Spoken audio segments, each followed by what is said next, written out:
ایک دانا آدمی کی گاڑی ایک گاؤں کے قریب خراب ہو گئی تو اس نے سوچا کہ گاؤں چل کر کسی سے مدد لیتا ہوں۔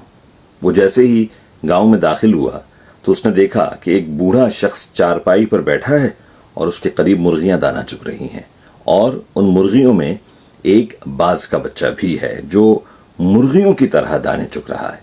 وہ حیران ہوا اور اپنی گاڑی کو بھول کر اس بوڑھے شخص سے کہنے لگا کہ یہ کیسے خلاف قدرت ممکن ہوا کہ ایک باز کا بچہ زمین پر مرغیوں کے ساتھ دانا چگ رہا ہے۔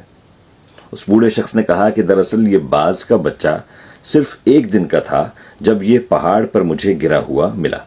میں اسے اٹھا لایا، یہ زخمی تھا، میں نے اس کی مرہم پٹی کر کے اسے مرغی کے بچوں کے ساتھ رکھ دیا۔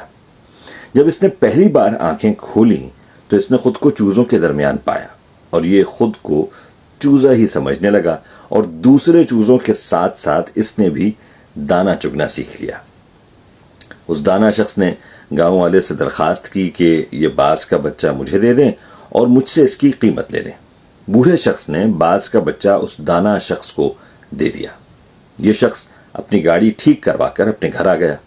اب یہ روزانہ باز کے بچے کو کسی کم اونچائی والی جگہ سے نیچے پھینکتا، لیکن باز کا بچہ مرغی کی طرح اپنے پروں کو سکیڑ کر گردن اس میں چھپا لیتا۔ وہ روزانہ بلا ناغہ باز کے بچے کو اپنے سامنے بٹھاتا اور اس سے کہتا کہ تو باز کا بچہ ہے، مرغی کا نہیں، خود کو پہچان۔ اسی طرح اس نے کئی دن تک اس باز کے بچے کو کہا کہ تو باز کا بچہ ہے، مرغی کا نہیں، باز کا بچہ ہے، مرغی کا نہیں، خود کو پہچان۔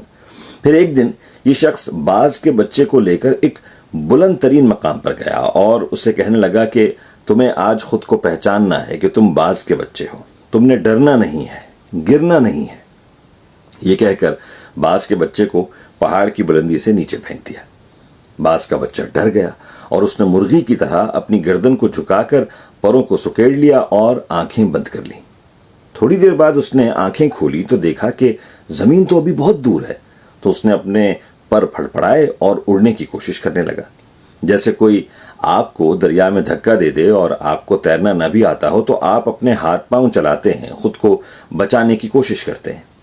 تھوڑی ہی دیر میں باز کا بچہ اپنے آپ کو بیلنس کرنے لگا، کیونکہ باز میں اڑنے کی قدرتی صلاحیت ہوتی ہے۔ کچھ ہی دیر میں وہ اونچا اڑنے لگا، وہ خوشی سے چیخنے لگا اور اوپر جانے لگا، اور پھر دیکھتے ہی دیکھتے وہ اس دانا شخص سے بھی اوپر نکل گیا اور نگاہیں نیچے کر کے اس شخص کو یوں دیکھنے لگا جیسے اس کا شکریہ ادا کر رہا ہو۔ اس باز کو اس طرح دیکھ کر وہ دانا شخص دل ہی دل میں کہنے لگا کہ اے باز، میں نے تجھے صرف تیری شناخت دی ہے، خود کو پہچاننے میں مدد کی ہے، اپنے پاس سے کچھ نہیں دیا۔